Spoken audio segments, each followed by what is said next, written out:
آپ کے اس گاؤں میں آیا، ایک بھائی نے کہا مولوی صاحب ذرا اس پر بھی آپ روشنی ڈالیے گا۔ ہمارے گاؤں میں بہت سارے نوجوان لڑکے یوٹیوب چینل بناتے ہیں، کامیڈی چینل۔ ابھی تو آپ نے شیخ وسیم مدنی کی بات سنی، علماء کی ایک بہت بڑی جماعت بلکہ اکثریت کا یہی کہنا ہے کہ یوٹیوب کے چینل کی کمائی مناسب نہیں ہے، درست نہیں ہے، کیونکہ یہ کمائی آپ کے ایڈ کی کمائی ہوتی ہے، اور ایڈ جائز ناجائز حلال حرام صحیح غلط دونوں آتے ہیں۔ لیکن یہ جو یوٹیوبرز ہیں ان کے چینلز کے اوپر تقریریں آ رہی ہیں، بیانات آ رہے ہیں، مگر مجھے جو بات بیان کی بتانے والے نے، اور یہ بات ریئل ہے کہ بہت سارے نوجوان لڑکے کامیڈی چینل بناتے ہیں اور اس میں بلا وجہ کی باتوں پر لوگوں کو ہنساتے ہیں۔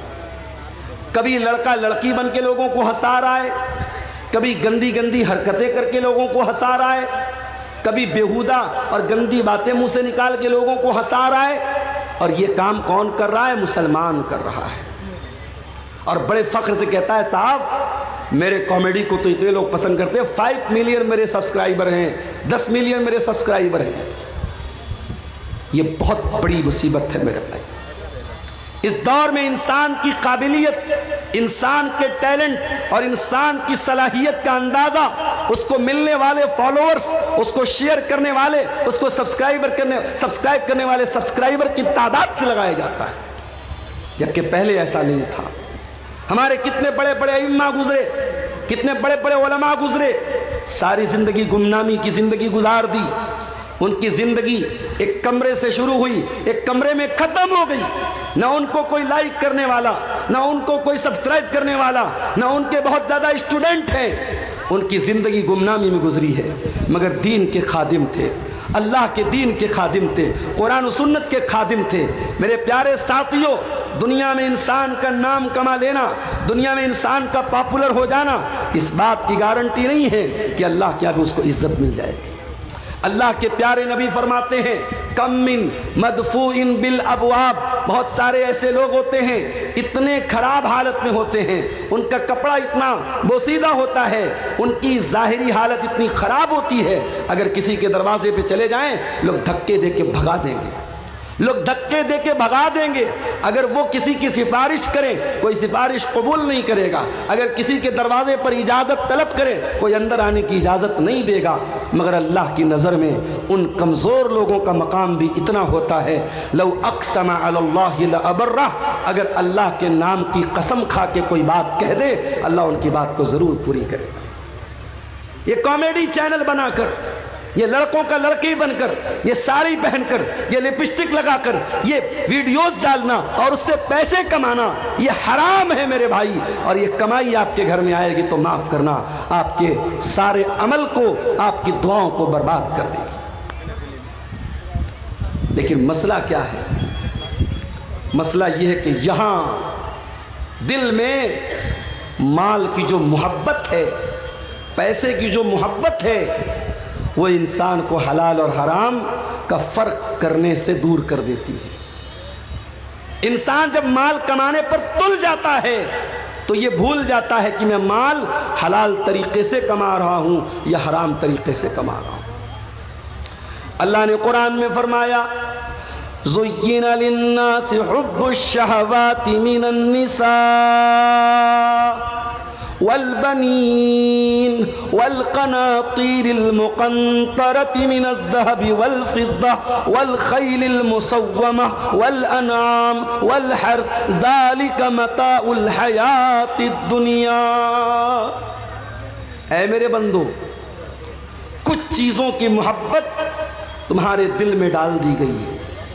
عورت کی محبت، کوئی مرد ہے، کوئی آدمی ہے، پرفیکٹ آدمی ہے، اس کے سینے میں آدمی کا دل دھڑک رہا ہے اور وہ کہے کہ صاحب مجھے عورتوں میں انٹرسٹ نہیں ہے، جھوٹ بول رہا ہے، وہ جھوٹ بول رہا ہے۔ وہ اللہ کہہ رہا ہے کہ ہم نے انسان کے دل میں ڈالا ہے عورت کی محبت۔ والبنین، اولاد کی محبت، شادی ہو گئی، بیٹا پیدا ہوا آپ کے گھر میں، اب آپ یہ کہیں کہ صاحب مجھے بیٹے کی محبت نہیں ہے، مجھے بیٹے کی چاہت نہیں ہے، یہ نہیں ہو سکتا۔ عورت کی محبت، اولاد کی محبت اللہ نے آپ کے دل میں نیچورلی، پراکرتک روپ سے، قدرتی طور پر، نیچورل طور پر اللہ نے آپ کے دل میں ڈالی ہے۔ وَالْقَنَاطِيرِ الْمُقَنطَرَةِ مِنَ الذَّهَبِ وَالْفِضَّةِ، اور سونا چاندی کی محبت بھی انسان کے دل میں ڈالی گئی ہے، اور ہماری ماں بہنوں کے دل میں تھوڑی زیادہ ڈالی گئی ہے۔ عورت کو سونا لا کے دے دو، ہائے ہائے ہائے خوش ہو جائے گی۔ جتنی بھی ناراض ہو، سونے کا ایک جھمکا لا کے دے دو، سونے کی ایک ایئر رنگ لا کے دے دو، سونے کی ناک کی نتھیا لا کے دے دو، ہائے ہائے میرا شوہر تو سب سے اچھا شوہر۔ قرآن کہہ رہا ہے عورت زیورات میں پلتی ہے، زیورات میں بڑی ہوتی ہے، عورت کو سونے چاندی سے بڑی محبت ہے۔ اس کے بعد فرمایا وَالْخَيْلِ الْمُسَوَّمَةِ، اور میرے بندو تمہارے دل میں گھوڑے کی محبت بھی ڈال دی گئی ہے، ایسے گھوڑے جو بہت عمدہ گھوڑے ہوں، بہت اچھے گھوڑے ہوں۔ کسی زمانے میں گھوڑے کی سواری ہوتی تھی، آج کے زمانے میں کار کی سواری ہے، بائک کی سواری ہے۔ آج 4 پیسہ انسان کے پاس ہوتا ہے، پہلے سوچتا ہے کار خرید لوں، بائک کی طاقت ہے بائک خرید لوں، اور بائک خرید نہیں سکتا تو شادی کر لیتا ہوں، جہیز میں تو مل ہی جائے گی کہ نہیں ملے گی۔ غریب گھر میں بھی شادی کرے گا تو 1.5-2 لاکھ کی بائک تو مل ہی جائے گی۔ بولو بھائی شیر صاحب آدھی ہو، سیمانچل کے لوگوں بڑے پکے اہل حدیث ہیں صاحب، مجھے یہاں کے لوگوں نے بتایا کیش تو کم چلتا ہے، کیش بھی چلتا ہے یہاں، جہیز میں کہیں کہیں کیش بھی چلتا ہے، اور بے غیرتی کی حد یہ ہے، بے شرمی کی حد یہ ہے کہ سسرال سے کیش ملتا ہے اور یہ انسان اپنی بیوی کا مہر بھی اسی رقم سے ادا کرتا ہے۔ ارے بے غیرت، تجھے کیا ضرورت ہے شادی کرنے کی؟ تو 4 چوڑی پہن گھر میں بیٹھ، جب تیرے پاس اتنا دم نہیں ہے، جب تیرے پاس اتنی طاقت نہیں ہے کہ اپنی بیوی سے نکاح کر کے اس کو مہر دے سکے، تو تجھے کوئی ضرورت نہیں شادی کرنے کی، تو زندگی بھر کنوارا بیٹھ، چوڑی پہن کے بیٹھ جا اپنے گھر۔ یہ بے غیرتی ہے، سسرال سے پیسہ لے کے اسے مہر دے رہے ہو، شادی کے موقع پر تیرے بدن کی شیروانی تیرے سسرال کے کپڑے کی، دلہن کا جوڑا سسرال کے کپڑے کا، تو کس لیے شوہر بنا ہے؟ تو کس لیے نکاح کر رہا ہے؟ تو کس لیے ایجاب و قبول کر رہا ہے؟ تو بے غیرت ہے، تیری شرم و حیا، تیری غیرت کو تیرے باپ نے جہیز کے بدلے گروی رکھ دیا ہے۔ تو یہ چل رہا ہے صاحب، اہل حدیث ہیں، ہاتھ برابر سینے پر باندھ رہے ہیں، آمین پوری بلند آواز سے بول رہے ہیں، مگر جہیز میں بائک چل رہی ہے، اور اگر داماد تھوڑا ہائی فائی ہے، ہائی اسکول کا ٹیچر ہے، بہار بورڈ کے مدرسے کا سرکاری ٹیچر ہے، تب کیا پوچھنا ہے صاحب؟ تب تو بیٹی دینے والا سوچے گا اس کی تو لائف سیٹ ہے، اس کو بائک کیا کار دے دیں گے، کار بھی مل جاتی ہے کہیں۔ تو سواری کی محبت بھی انسان کے دل میں ڈالی گئی۔ اس کے بعد فرمایا والانعام، اور اے میرے بندو کیا ہو رہا ہے بھائی؟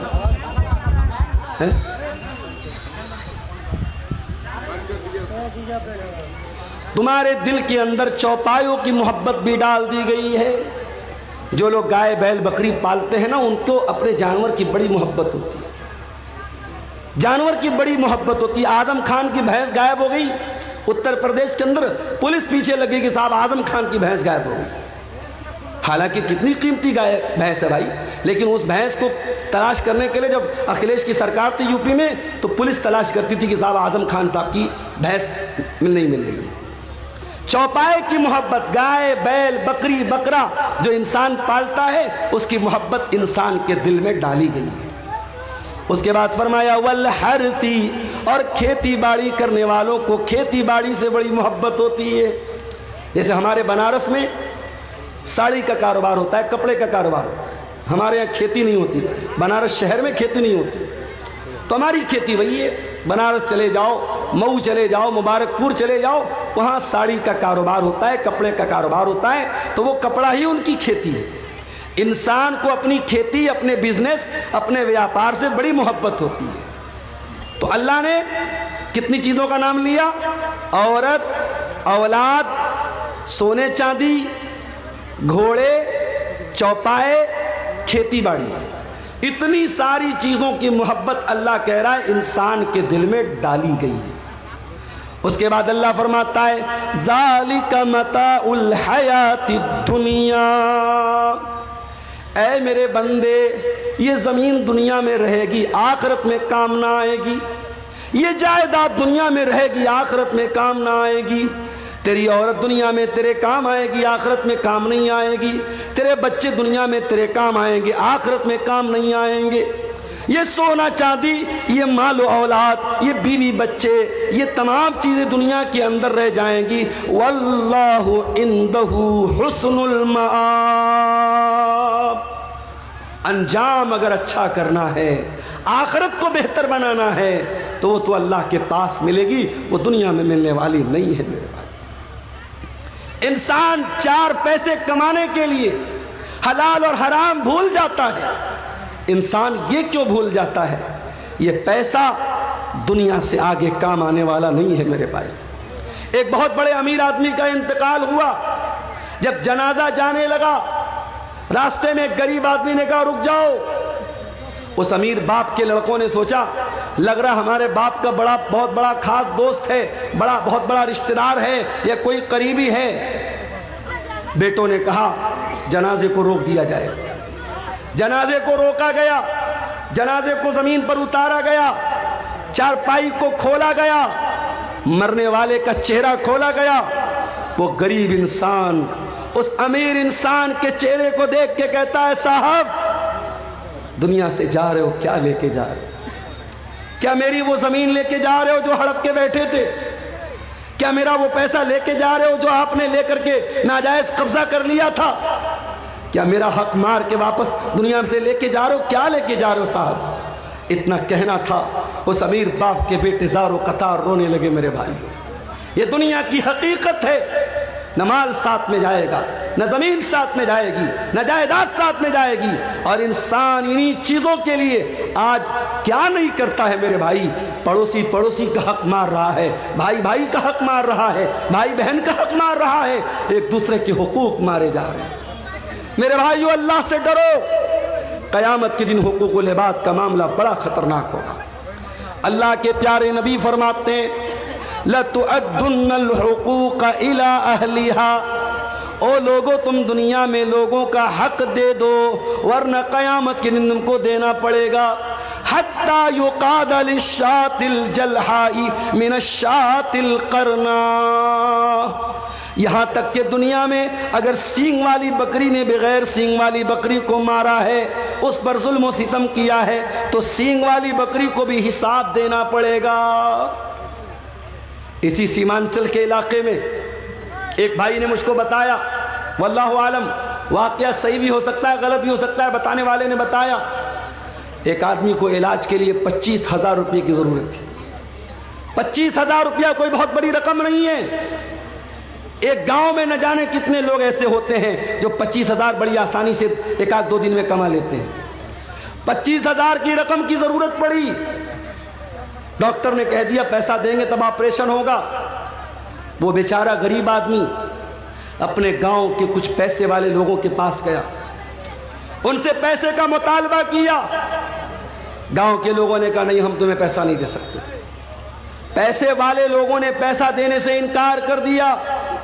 اس غریب انسان نے اپنے باپ کا آپریشن کرانے کے لیے 25,000 کی رقم اس نے سود پر قرضہ اٹھایا، اس نے بیاج پر قرضہ اٹھایا، اور قرضہ دینے والا بھی مسلمان، بیاج پر قرضہ دیتا ہے مسلمان اپنے مسلمان بھائی کو، اور اس سے وہ آپریشن کراتا ہے۔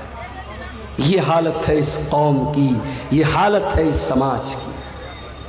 جس قوم کے اندر سود اور بیاج کھانے کے سلسلے میں لوگ اللہ سے نہ ڈرتے ہوں، جس قوم کے لوگ سود اور بیاج کو کھانے کو حلال سمجھتے ہوں، اس قوم کا انجام یہی ہونا ہے جو آج پورے ملک میں نہیں پوری دنیا میں ہم دیکھ رہے ہیں۔ یہ جوتے کیوں برس رہے ہیں؟ یہ مار کیوں کھا رہے ہیں؟ یہ بلڈوزر کیوں چل رہے ہیں؟ یہ ظلم و ستم کیوں ہو رہے ہیں؟ اللہ کی دھرتی پر لا الہ الا اللہ پڑھ کر جتنا ہم نے اللہ کو ناراض کیا ہے، محمد الرسول اللہ پڑھ کر جتنا ہم نے رسول کے حکم کو توڑا ہے، شاید دنیا میں کسی اور نے نہیں توڑا۔ سود اور بیاج کو اتنا آسانی سے اتنے ہلکے میں لے لیتے ہو میرے بھائی۔ دولت کی کمی نہیں اس قوم کے پاس۔ ابھی کچھ دنوں پہلے میں آیا تھا اسی کٹیہار کے، کچھ لوگوں نے مجھ سے کہا مولانا ایک کمپنی آئی ہے، اس کا نام ہے meta ozone. Meta ozone company میں پیسہ لگانا کیسا ہے؟ میرا ویڈیو اس زمانے کا اگر ہوگا یوٹیوبر لوگوں کے پاس جا کے دیکھ لینا۔ میں نے صاف کہا تھا یہ میٹا اوزون کمپنی ہو یا یہ کوئی بھی کرپٹو کے نام پہ کمپنی ہو، اتنا پیسہ لگا دو ہم ہر مہینہ اتنا دیں گے۔ یہ جتنے کمپنیاں ایک فکس اماؤنٹ آپ کو دے رہی ہیں، یہ بالکل غلط ہے، حرام ہے۔ اور انجام یہ ہوا یہ ساری کمپنیاں غریبوں کا اور مڈل کلاس کے لوگوں کا گاڑی کمائی کا پیسہ لے کے بھاگ جاتی ہیں۔ اور کٹیہار کے ایک صاحب نے 2 کروڑ روپے لگائے تھے، 2 کروڑ کی بڑی رقم لگائی تھی اسی میٹا اوزون کمپنی میں، مسلمان آدمی تھا، اور وہ کچھ مہینوں کے بعد کمپنی بھاگ گئی، آج اس کی ویلیو 0 کے برابر ہو گئی۔ کیوں ایسی چیزوں کے پیچھے پڑتے ہو میرے بھائی؟ کیا حلال کمائی کمانے کے طریقے نہیں ہیں؟ بہت سارے طریقے۔ مجھے یاد ہے جامعہ سلفیہ بنارس میں ہمارے ساتھ ایک صاحب پڑھتے تھے، ہمارے کلاس فیلو تو نہیں تھے، ہمارے دور کے تھے، معاصر تھے۔ وہ رہنے والے سورت کے تھے، گجرات کے تھے۔ کچھ دنوں کے بعد میرا ایک سفر ہوا گجرات کا، ان سے ملاقات ہوئی مولانا صاحب سے۔ میں نے سوچا صاحب مولوی صاحب ہیں تو کسی مسجد میں امامت کرتے ہوں گے، کسی مدرسے میں پڑھاتے ہوں گے۔ بھائی مولوی کیا کرتا ہے؟ مولوی کا 3 ہی کام ہوتا ہے، یا تو مسجد میں کہیں امام بن گیا، یا کسی مدرسے میں ٹیچر بن گیا، یا پھر دعوت و تبلیغ کا کام کر رہا ہے۔ مولویوں کی دنیا بڑی محدود ہوتی ہے۔ تو میں نے کہا کہ بھائی کیا کرتے ہیں آپ؟ انہوں نے کہا مولانا صاحب، شیخ صاحب، میرے والد کی سموسے کی دکان ہے، سموسے کی دکان ہے، اور میں سموسہ روزانہ تیار کرتا ہوں، تیل میں فرائی کرتا ہوں، اس کو بیچتا ہوں۔ مجھے بڑی حیرت ہوئی۔ میں نے کہا آپ جامعہ سلفیہ بنارس کے پڑھے ہوئے ہیں اور آپ سموسہ بیچ رہے ہیں؟ کہا شیخ صاحب تو اس میں کیا برا ہے؟ میں بزنس کر رہا ہوں، کام کر رہا ہوں، عزت کی روٹی ہے، اور سارے سماج کی نظر میں یہ صاحب کی مولانا صاحب ہیں، ان کا سموسہ بڑا اچھا ہوتا ہے، ان کا سامان بڑا اچھا ہوتا ہے۔ سوچ کا ایک نظریہ یہ بھی ہے میرے بھائی۔ اور میں آج ہی ایک بات سوچ رہا تھا اور میرا جی چاہ رہا تھا فیس بک پر کچھ لکھوں کہ آج لوگ مولویوں کی کمائی پر تو بڑی باتیں کرتے، صاحب فلاں مولوی بڑا کما رہا ہے، فلاں مولوی کو بڑا موٹا لفافہ مل رہا ہے، اس پر تو بڑی تکلیف ہے، بڑا درد ہو رہا ہے۔ کوئی اس پر کیوں نہیں آواز اٹھاتا؟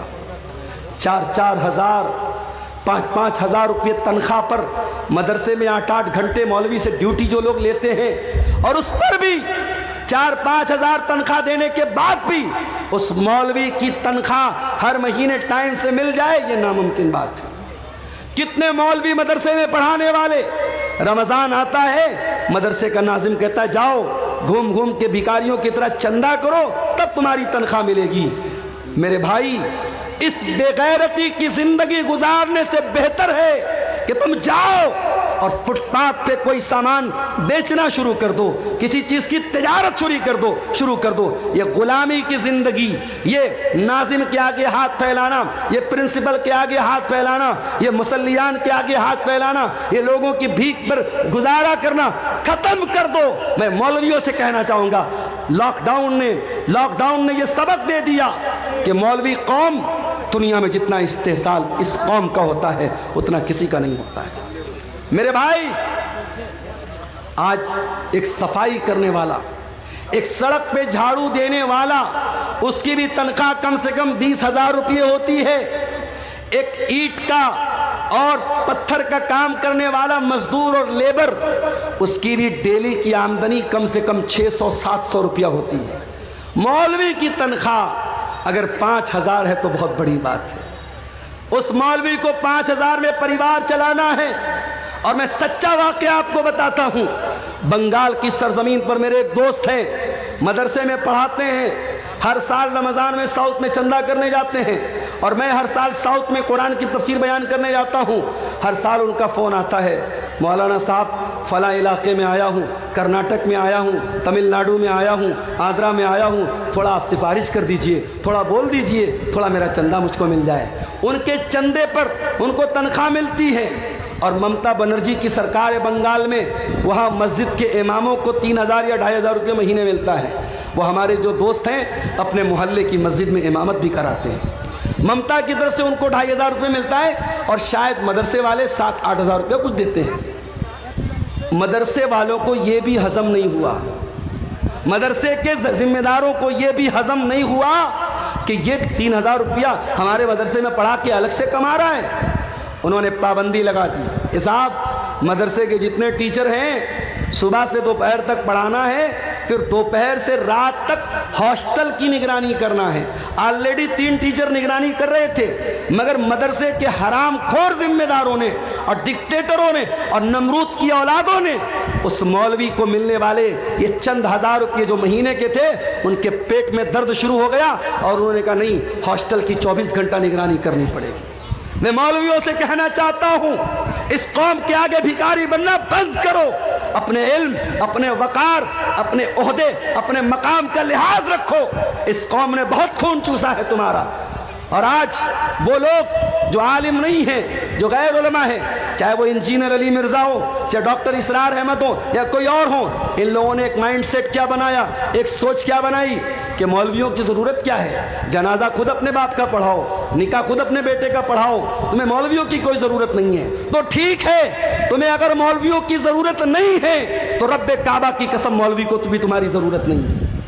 اگر یہ مولوی واقعی میں خوددار اور باعزت ہو جائے، اپنے پیروں پہ کھڑا ہو جائے۔ ہم نے لاک ڈاؤن میں دیکھا کتنے مولوی جو مدرسے کے ٹیچر تھے، جو مسجدوں کے امام تھے، بڑی معمولی تنخواہوں پر گزارا کرتے تھے، لاک ڈاؤن لگ گیا، ساری دنیا ٹھپ پڑ گئی۔ مدرسے کے ذمہ داروں نے کہہ دیا صاحب ہمارے پاس تنخواہ نہیں ہے، مسجد کی کمیٹی نے کہہ دیا ہمارے پاس تنخواہ نہیں ہے۔ ارے پرائیویٹ کمپنیوں نے بھی اپنے ملازم کو آدھی تنخواہ دی تھی، مگر ان مدرسوں کے ذمہ داروں نے، ان مسجد کی کمیٹی والوں نے یہ بھی نہیں سوچا کہ یہ عالم کہاں جائے گا، یہ مولوی صاحب کہاں جائیں گے، لاک ڈاؤن لگا ہوا ہے، ان کے بیوی بچے کیا کھائیں گے۔ کتنے مولویوں نے بیچاروں نے قرضے لے کے زندگی گزاری ہے، لوگوں سے مدد مانگ کے گزارا کیا ہے۔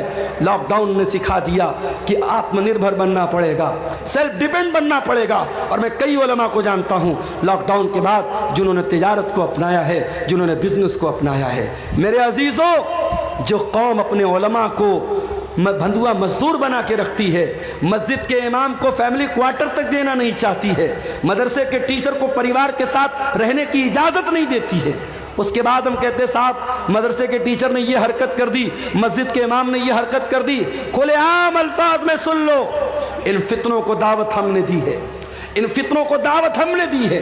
وہ مولوی شادی شدہ ہو کر بیوی سے 6 مہینے دور رہتا ہے، وہ مدرسے کا مدرس، وہ مسجد کا امام 6 مہینے اپنی بیوی سے، اپنے بچوں سے دور رہتا ہے۔ کون اس کا ذمہ دار ہے؟ اس کی بیوی اپنے شوہر کے رہنے کے باوجود بیوہ کی زندگی بسر کر رہی ہے، اس کے بچے اپنے باپ کے رہنے کے باوجود یتیم کی زندگی بسر کر رہے ہیں۔ اگر اس مولوی کی شہوت میں اگر ابال آیا، اس نے غلط قدم اٹھایا، وہ مولوی یقیناً گنہگار ہوگا، وہ عالم یقیناً گنہگار ہوگا، مگر گنہگار تو یہ سماج بھی ہوگا، گنہگار تو ہم اور آپ بھی ہوں گے کہ ہمارے پاس اپنے بچوں کے ساتھ تو رہنے کے لیے انتظام ہے، اپنے علماء کے لیے فیملی کوارٹر کا انتظام نہیں کرتے۔ میرے بھائیوں، اگر مسجد کے امام کے لیے فیملی کوارٹر کا انتظام نہیں کرتے تو معاف کرو، ہٹا دو امام کو، خود ہی نماز پڑھو اور پڑھاؤ، مت رکھو امام کو آپ۔ فتنوں کو دعوت مت دو میرے عزیزوں، یہ دور فتنوں کا دور ہے، اور اس دور کا بہت بڑا فتنہ مال کا فتنہ ہے۔ اللہ کے پیارے نبی نے فرمایا لِكُلِّ أُمَّةٍ فِتْنَةٌ وَفِتْنَةُ أُمَّتِي الْمَالِ، ہر امت کا ایک فتنہ ہوگا، اور میری امت کا فتنہ کیا ہوگا؟ مال ہوگا۔ اور اللہ کے نبی نے یہ بھی فرمایا یاتی علی الناس زمان لا یبال المرء من این اخذ المال امن حلال ام من حرام، لوگوں پر ایک زمانہ ایسا بھی آنے والا ہے، مال کمانے والا اس بات کی پرواہ نہیں کرے گا کہ مال کہاں سے کما رہا ہے، حلال طریقے سے کما رہا ہے یا حرام طریقے سے کما رہا ہے۔ حلال کے بہت سارے طریقے ہیں میرے بھائی. اگر آپ کے پاس پیسہ ہے، آپ کے پاس ٹائم نہیں ہے، شریعت نے ایک طریقہ رکھا ہے مزاربت کا. مزاربت کس کا مطلب کیا ہوتا ہے؟ پیسہ میرا رہے گا، ٹائم کسی اور کا لگے گا، انرجی کسی اور کی لگے گی. میں نے 1 لاکھ روپیہ کسی کو دے دیا کہ بھائی 1 لاکھ روپیہ لے لو اور اس سے بزنس کرو، اور بزنس میں جو پروفٹ ہوگا آدھا تم لے لینا، آدھا ہم لے لیں گے. لیکن لاس ہوگا تو لاس کا ذمہ دار میں رہوں گا، تم نہیں رہو گے. اور جو بھی منافع ہوگا پرسنٹیج طے کیا جائے، پیسہ طے نہ کیا جائے. اگر پیسہ طے کریں گے تو غلط ہو جائے گا. اگر کوئی یہ طے کر لے کہ میں 1 لاکھ روپیہ دے رہا ہوں اور ہر مہینے تم ہم کو 1000 دو گے تو یہ غلط ہو جائے گا. ہاں، ہر مہینے جو بھی پروفٹ ہوگا 50% تم لے لو، 50 میں لے لیتا ہوں، 60 تم لے لو، 40 میں لے لیتا ہوں.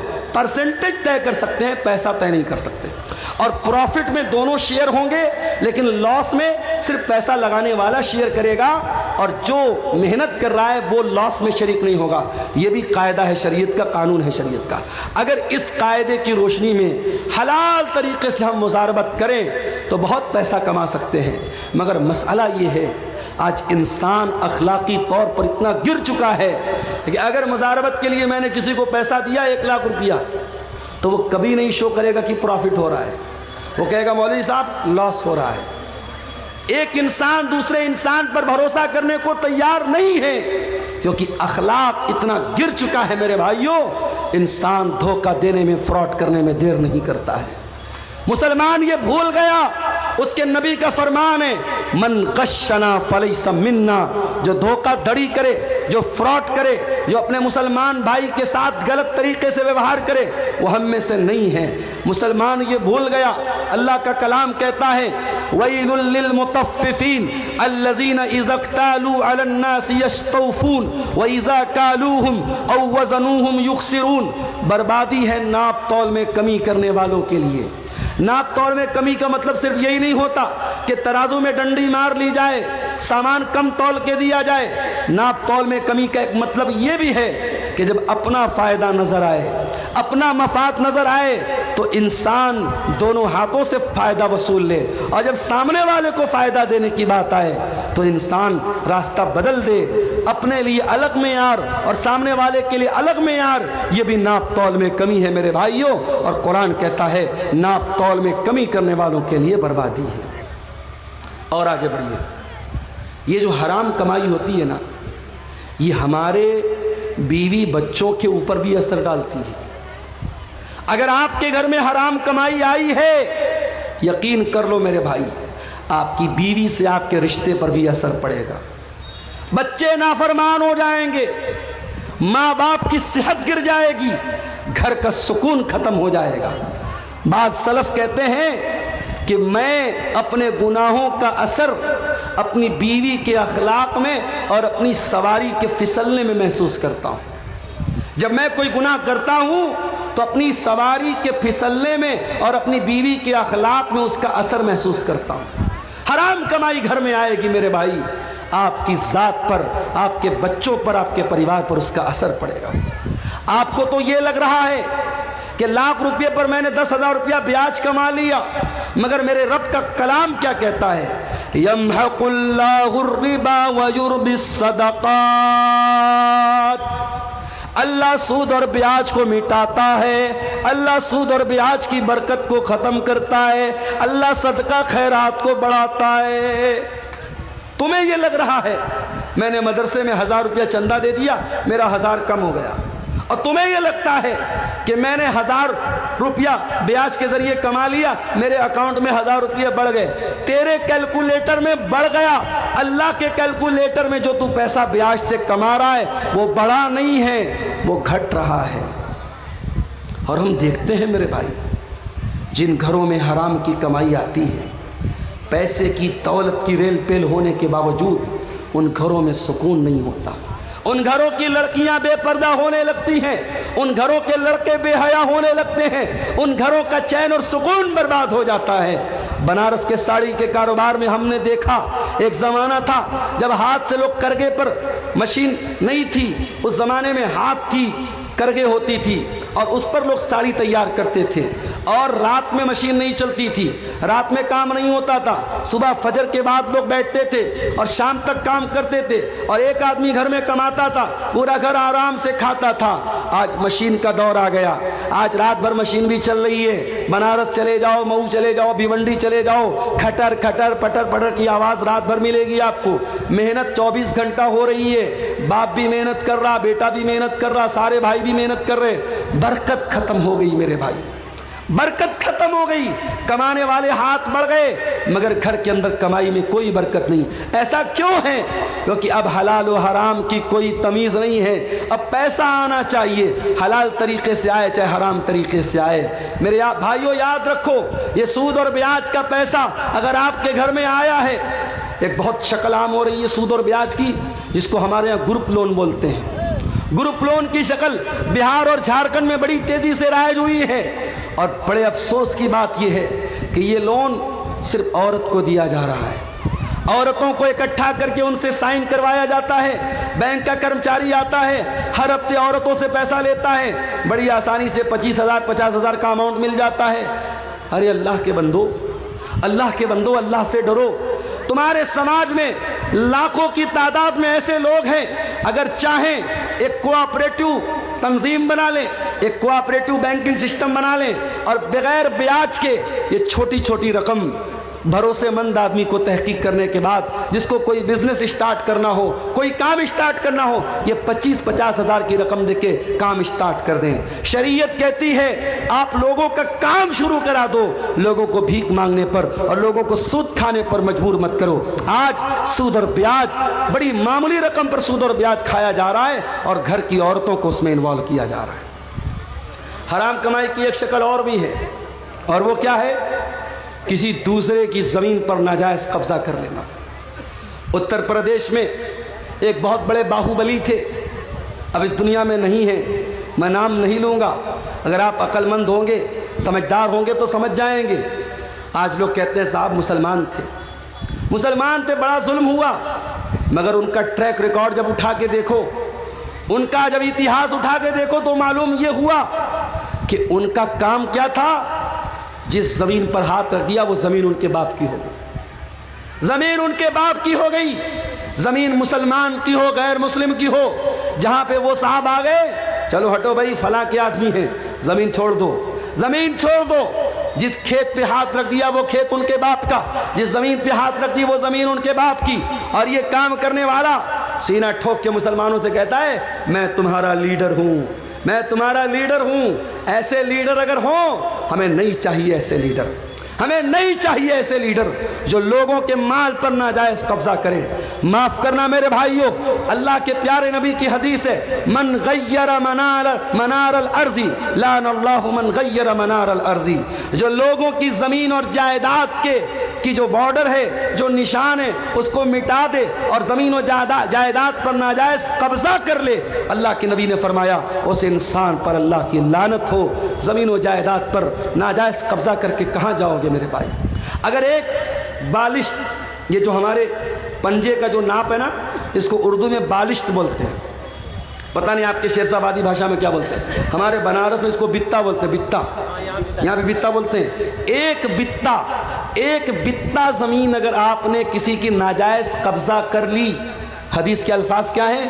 تفق من سبع اردین یوم القیامہ، قیامت کے دن ایک بتا زمین ناجائز ہڑپنے والا 7 زمینوں کا توق اس کی گردن میں ڈالا جائے گا۔ اللہ اکبر، اتنا بڑا گناہ ہے، اتنا بڑا گناہ ہے۔ آج مقدمے عدالتوں میں چلے جاؤ، مسلمان اپنے بھائی کی زمین، بیٹا اپنے باپ کی زمین، بھائی اپنی بہن کی زمین پر ناجائز قبضہ کر کے بیٹھا ہے، سب سے زیادہ مقدمے آپ کو مسلمانوں کے ملیں گے۔ یہ اس قوم کا حال ہے میرے بھائی، اللہ ہم سب کی حفاظت فرمائے۔ اور آگے بڑھیے، حرام کمائی کا ایک اور راستہ ہم اس سماج میں دیکھتے ہیں، اور وہ کیا ہے؟ وہ ہے صاحب سودی رقم ہم کھا تو نہیں رہے مگر سودی رقم کھلا رہے ہیں۔ موبائل لے لیا فٹ سے ہم نے، ای ایم آئی پر، لون پر لے لیا ہم نے، کریڈٹ کارڈ پر لے لیا ہم نے، اور جب لے لیا تب علماء سے آ کے دھیرے سے پوچھتے مولانا صاحب یہ قسطوں پر موبائل لینا کیسا ہے؟ ارے تو جو موبائل لے کے آئے کس پر لیا؟ قسط پر لیا نا، تو لینے کے پہلے مسئلہ پوچھنا چاہیے تھا کہ لینے کے بعد پوچھ رہا ہے۔ قسط کے اوپر گاڑی لینا کیسا ہے؟ قسط کے اوپر موبائل لینا کیسا؟ کان کھول کر کے سن لو، قسط پر کوئی سامان لینا جائز ہے، ناجائز نہیں ہے، مگر اس میں کنڈیشن کیا ہے؟ کنڈیشن یہ ہے کہ جو سامان بیچنے والا ہے اس سے آپ کو لینا ہے۔ یہاں جب آپ موبائل قسط پر لیتے تو موبائل کی کمپنی سے یا دکاندار سے نہیں لیتے، آپ بینک سے لیتے ہیں۔ آپ بجاج کا کارڈ استعمال کرتے ہیں، Bajaj company, Bajaj finance company آپ کو فائننس کرا رہی ہے۔ آپ بائک لون پہ لے رہے ہیں، آئی سی آئی آپ کو لون دے رہی ہے، ایچ ڈی ایف سی آپ کو لون دے رہی ہے، ہیرو کی یا ہونڈا کی کمپنی آپ کو لون نہیں دے رہی۔ پہلی بات تو یہ سمجھ لیجیے، جس کا سامان ہے اس سے آپ قسط پر لیں گے، تھرڈ پرسن سے نہیں لیں گے۔ اور اگر تھرڈ پرسن سے لے رہے ہیں تو اس کا مطلب آپ اس سے پیسہ ادھار لے رہے ہیں، سامان نہیں خرید رہے، پیسہ ادھار لے رہے ہیں۔ اور پیسہ اگر ادھار لے رہے ہیں تو شریعت کا ایک قانون یاد رکھو کہ ہم ادھار پیسہ کسی سے بھی اگر لیں گے یا دیں گے، ادھار پیسے کے اوپر کوئی پروفٹ کمانا جائز نہیں ہے۔ میں نے آپ کو 1 لاکھ روپیہ دے دیا، 1 لاکھ روپیہ آپ کو جب میں نے دیا تو آپ نے اپنا موبائل ہم کو دے دیا۔ اب یہ موبائل میں یوز کر رہا ہوں، موبائل آپ کا بس یوز کر رہا ہوں، بیچ نہیں رہا ہوں، یوز کر رہا ہوں۔ 1 مہینے کے بعد آپ آئے اور آپ نے کہا کہ مولوی صاحب آپ 1 لاکھ روپیہ واپس لے لیجئے اور موبائل مجھ کو دے دیجئے۔ میں نے 1 لاکھ روپیہ واپس لے لیا، موبائل آپ کو دے دیا۔ ہمیں کیا لگ رہا ہے صاحب یہ تو جائز ہے، اس نے ہم کو پیسہ دیا، ہم نے پیسہ دیا تھا، اس نے بدلے میں موبائل دیا تھا۔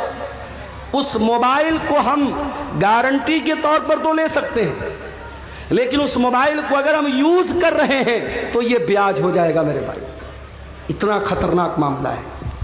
شریعت کہتی ہے کہ آپ کسی کو قرضہ دے رہے ہیں تو قرضہ احسان کرنے کے لیے ہوتا ہے، قرضہ کمانے کے لیے۔ کمانا ہے تو بزنس کرو، پارٹنرشپ کرو۔ اگر کسی کو ادھار دے رہے ہو، ادھار پر 1 پیسہ 1 روپیہ بھی منافع نہیں کما سکتے۔ ہاں میں نے آپ کو 1 لاکھ روپیہ دیا، کچھ طے نہیں کیا میں نے۔ آپ جب پیسہ مجھ کو دینے آئے، آپ نے اپنی خوشی سے کہا مولانا صاحب آپ میرے کام آئے تھے، آپ نے میرے بڑے موقع سے میری مدد کی تھی، میں اپنی خوشی سے یہ 1 کلو مٹھائی لے کے آیا ہوں۔ 1 کلو مٹھائی لے کے آیا ہوں، وہ دیوالی والی مٹھائی نہیں ہونی چاہیے، وہ الگ سے خریدا ہو۔ 1 کلو مٹھائی لے کے آئے بغیر مانگے، تو یہ بیاج میں نہیں شامل ہوگی، بلکہ یہ اللہ کے رسول کا طریقہ تھا کہ جب آپ کسی سے قرض لیتے تھے تو واپسی کے ٹائم کچھ بڑھا کے دے دیتے تھے۔ یہ بڑھا کے دینا یہ انسانیت کا اور حسن اخلاق کا تقاضا ہے، یہ بیاج نہیں ہے۔ لیکن ادھار میں کوئی قسم کا پروفٹ پہلے سے طے کر لینا اور وہ پروفٹ دینا یا لینا یہ حرام ہے۔ اور آپ جب فائننس پر موبائل لیتے ہیں تو 2%، 3%، 4%، 12% کچھ نہ کچھ آپ اس میں بیاج دیتے ہیں، اور کچھ نہیں دیتے تو کم سے کم اگر ای ایم آئی آپ نے ٹائم سے پیمنٹ نہیں کیا، مہینے کی 1 تاریخ کو ای ایم آئی کا ٹائم آیا، آپ نے پیمنٹ نہیں کیا تو پہلی بات تو موبائل بند ہو جائے گا۔ موبائل کا سسٹم ہے وہ لاک رہتا ہے، موبائل فوراً بند ہو جائے گا۔ اور اس کے بعد 2 دن بعد آپ جب پیمنٹ کریں گے، اگر ہر مہینے 2000 دے رہے تو 100 روپیہ بڑھا کے دینا پڑے گا۔ یہ جو بڑھا کے آپ دے رہے ہیں یہ کیا ہے؟ یہی سود ہے، یہی بیاج ہے، اور ایک موبائل کے لیے آپ بیاج دے رہے ہیں۔ اللہ کے پیارے نبی فرماتے ہیں لعن اللہ آکل الربا وموکلہ وکاتبہ وشاہدیہ۔ آپ نے فرمایا سود کھانے والا، سود کھلانے والا، سود لکھنے والا، سود کی گواہی دینے والا، سب پر اللہ کی لعنت۔ اور آپ نے فرمایا سب برابر ہیں، ہم سوا، سب برابر ہیں۔ یہ سود اتنا بڑا گناہ ہے، یہ بیاج اتنا بڑا گناہ ہے۔ اللہ کے نبی فرماتے ہیں، مستدرک الحاکم کی حسن درجے کی روایت ہے، الربا 73 بابا، کہ سود کے 70 سے زیادہ دروازے ہیں، سود کے 70 سے زیادہ درجے ہیں۔ ایسرھا ان ینکح الرجل امہ، اور اس میں سب سے ہلکا درجہ یہ ہے انسان اپنی سگی ماں کے ساتھ زنا کرے، اپنی سگی ماں کے ساتھ زنا کرے۔ کون تصور نہیں کر سکتا انسان اپنی سگی ماں کے ساتھ زنا؟ تو بڑی دور کی بات ہے، اس کو غلط نظر سے دیکھ بھی نہیں سکتا انسان۔ سود اور بیاج کھانا اپنی سگی ماں کے ساتھ زنا کرنے سے بڑا پاپ ہے میرے بھائی. اور یہ پاپ آج کا مسلمان دھڑلنے سے کر رہا ہے, روزہ نماز کر کے کر رہا ہے, ماتھے پر سجدے کا نشان لگا کے کر رہا ہے, چہرے پر داڑھی رکھ کے کر رہا ہے. خبردار میرے بھائی, اس سود اور بیاج سے باز آ جاؤ, باز آ جاؤ. اس حرام کمائی سے اپنے گھروں کو, اپنے دامن کو بچا لو. اور آگے بڑھیے میرے بھائیوں, صحابہ کرام کو دیکھیے. حضرت ابو بکر صدیق, ان کا ایک غلام تھا, وہ ایک مرتبہ کھانے کی کوئی چیز لاتا ہے, حضرت ابو بکر صدیق کو دیتا ہے. حضرت ابو بکر منہ میں ڈال لیتے ہیں. وہ کہتا ہے, ابو بکر کیا آپ کو معلوم ہے یہ مٹھائی جو میں نے آپ کو کھلائی ہے یہ کیسی تھی؟ میں دور جاہلیت میں لوگوں کی قسمت کا حال بتایا کرتا تھا, اور آج مجھے وہی اسی دور کا ایک آدمی مل گیا, اس کا کام کبھی میں نے کیا تھا, اور اسی دور کے تحفے کے طور پر یہ مٹھائی اس نے دی تھی جو میں نے لا کے آپ کو دے دی اور آپ نے کھا لی.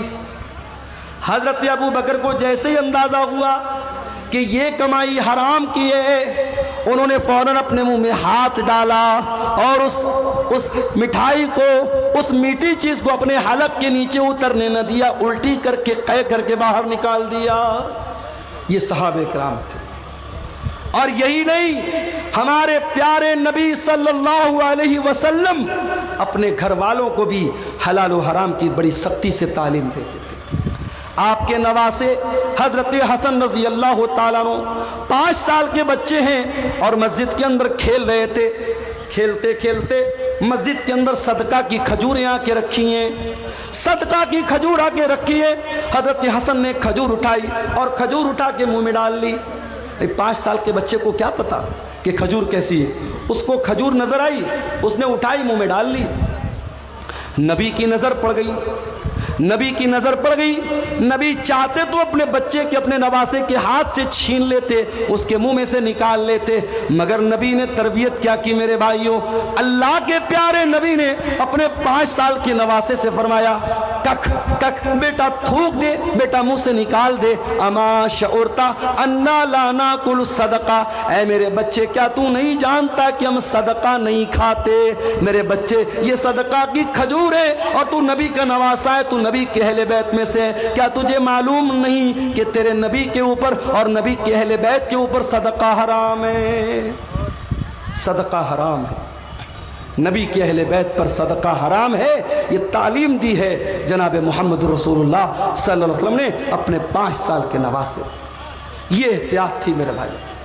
بنارس میں مجھے بہت اچھی طریقے سے یاد ہے, ایک زمانہ تھا, یہ جو کپڑا ہوتا نا کپڑا, کچھ کپڑے ایسے بنتے تھے بنارس میں جس پر مور بنا رہتا تھا. مور بنا ہے یا چڑیا بنی ہے یا بندر بنا ہے یا کوئی بھی تصویر بنی ہے. علماء کا فتویٰ تھا کہ کپڑے پر اگر فیگر بنا ہے اس فیگر والے کپڑے کی کمائی صحیح نہیں ہے. اور بنارس میں ساڑی کا کاروبار کرنے والوں کو بڑا بڑا آفر ملتا تھا, بڑی بڑی رقم ملتی تھی کہ اگر تم تصویر والا کپڑا تیار کرو گے ہم تمہیں پیسہ زیادہ دیں گے, تمہاری ساڑی مہنگی بکے گی. مگر احتیاط ہوتی تھی, لوگ نہیں تیار کرتے تھے. اور اگر کسی کے بارے میں پتہ چل جاتا تھا کہ وہ انسان اپنے ساڑی کے اوپر, اپنے کپڑے کے اوپر امیج بنا کر کے بیچ رہا ہے, لوگ اس کے گھر دعوت نہیں کھاتے تھے, لوگ اس کے گھر کھانا نہیں کھاتے تھے. یہ احتیاط بنارس میں میں نے اپنی آنکھوں سے دیکھی تھی. مگر آج کیا ہو رہا ہے؟ آج وہ احتیاط ختم ہو گئی میرے بھائی. آج احتیاط کا دور ختم. آج بنارس میں ہزاروں لوگ ساڑی پر تصویر والی ساڑی بنوا رہے ہیں, بیچ رہے ہیں, کاروبار کر رہے ہیں اور کوئی فرق نہیں پڑ رہا ہے. پیسہ کما رہے ہیں, دبا کے پیسہ کما رہے ہیں. یاد رکھو میرے بھائیوں, پیسہ تو یہیں رہ جائے گا, زمین تو یہیں رہ جائے گی, جائیداد تو یہیں رہ جائے گی, اور ہم مر کر کے اللہ کے پاس جائیں گے اور اللہ پوچھے گا میرے بندے تیرے سامنے حلال کے بہت سارے راستے تھے, تو نے حرام کیوں اپنایا, تو نے غلط کیوں اپنایا؟ اس لیے کہ قیامت کے دن 5 سوالوں کا جواب دیے بغیر عبد الغفار کو بھی فرصت نہیں ہے, شیخ وسیم مدنی کو بھی فرصت نہیں ہے, ہمارے علماء کو بھی فرصت نہیں ہے, آپ کو بھی مہلت نہیں ہے. 5 سوالوں کا جواب تو سب کو دینا ہے. کیا سوال ہوگا؟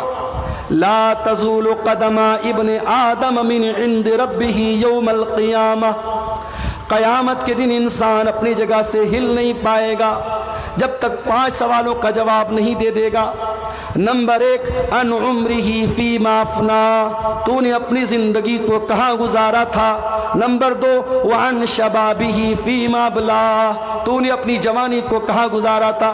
تیسرا سوال، وعن مالہ من این اکتسبہ، تو نے مال کہاں سے کمایا تھا۔ چوتھا سوال، وفیما انفقہ، تو نے مال کہاں پر خرچ کیا تھا۔ اور 5واں سوال، وماذا عمل فیما علم، تو نے جو علم حاصل کیا تھا اس علم کے اوپر تو نے عمل کتنا کیا تھا۔ یہ 5 سوال کا جواب سب کو دینا ہے میرے بھائی۔ کہاں سے پیسہ کمایا، حلال طریقے سے کمایا کہ حرام طریقے سے کمایا۔ اور خبردار، مسجد میں لوگ جاتے ہیں نا، بڑا احترام کرتے ہیں مسجد کا۔ مسجد کا سامان کوئی جلدی چوری نہیں کرتا۔ کیوں صاحب؟ مسجد کا سامان ہے۔ مسجد کا سامان کوئی بہت گھٹیا آدمی ہوتا ہے وہی چوری کرتا ہے۔ ایک عام مسلمان مسجد کا بہت احترام کرتا ہے۔ اور تمام مسجدوں میں سب سے بڑی مسجد کون ہے؟ مسجد حرام ہے، خانہ کعبہ ہے۔ کان کھول کر کے سن لو، ایک مسلمان کی عزت، ایک مسلمان کی جان، ایک مسلمان کا مال، اس کی جو عزت ہے، اس کا جو سمان ہے، اس کا جو احترام ہے، وہ خانہ کعبہ سے بھی بڑھ کر کے ہے۔ اور دلیل بھی آپ کو پڑھ کے سنا دیتا ہوں۔ نبی نے آخری حج کیا، حجۃ الوداع کا موقع ہے، نبی نے پہلا اور آخری حج کیا ہے، بقرعید کا دن ہے، یوم النحر ہے، اللہ کے پیارے نبی مینا کے اندر ہیں، اپنے صحابہ سے کہتے ہیں ایو یوم ھذا، آج کا دن کون سا دن ہے؟ صحابہ کہتے ہیں اللہ اور اس کے رسول زیادہ بہتر جانتے ہیں۔ آپ نے فرمایا کیا آج یوم النحر نہیں ہے؟ کیا آج بقرعید کا دن نہیں ہے؟ پھر آپ نے پوچھا کہ مہینہ کون سا ہے؟ صحابہ نے کہا اللہ اور اس کے رسول زیادہ بہتر جانتے ہیں۔ آپ نے فرمایا کیا یہ ذی الحجہ کا مہینہ نہیں ہے؟ پھر آپ نے پوچھا یہ کون سا شہر ہے؟ صحابہ نے کہا اللہ اور اس کے رسول زیادہ بہتر جانتے ہیں۔ آپ نے فرمایا کیا یہ شہر مکہ نہیں ہے؟ اس کے بعد آپ نے فرمایا او لوگو ان دماءکم و اموالکم و اعراضکم حرام علیکم کحرمت یومکم ھذا فی بلدکم ھذا فی شہرکم ھذا۔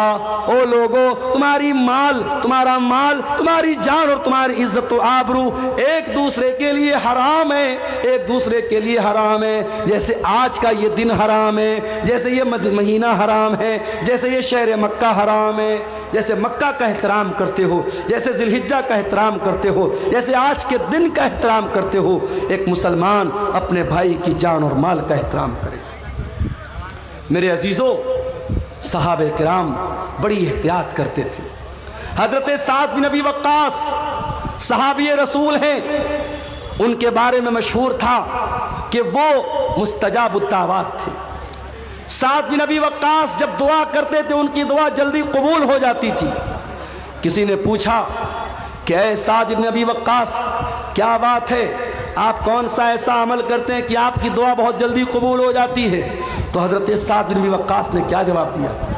کہا کہ اے لوگوں، میں جب کھانا کھاتا ہوں تو مجھے معلوم ہوتا ہے کہ میں وہ کھانا کون سی کمائی کا کھا رہا ہوں۔ میں جب بھی کوئی لقمہ اٹھا کر کے اپنے منہ میں ڈالتا ہوں، جب تک یقین نہ ہو جائے، جب تک کنفرمیشن نہ ہو جائے، جب تک یہ متعین نہ ہو جائے کہ میں حلال کمائی کا اور پاکیزہ کمائی کا لقمہ کھا رہا ہوں، تب تک وہ لقمہ اپنے حلق کے نیچے نہیں اتارتا ہوں۔ ایک بہت بڑے اہل حدیث عالم کا واقعہ سیرت نگاروں نے لکھا ہے، غالباً اگر میری یادداشت دھوکہ نہیں کھا رہی ہے، غالباً یہ مولانا عبداللہ غازی پوری کا واقعہ ہے۔ عبداللہ غازی پوری رحمت اللہ علیہ بہت بڑے اہل حدیث عالم تھے۔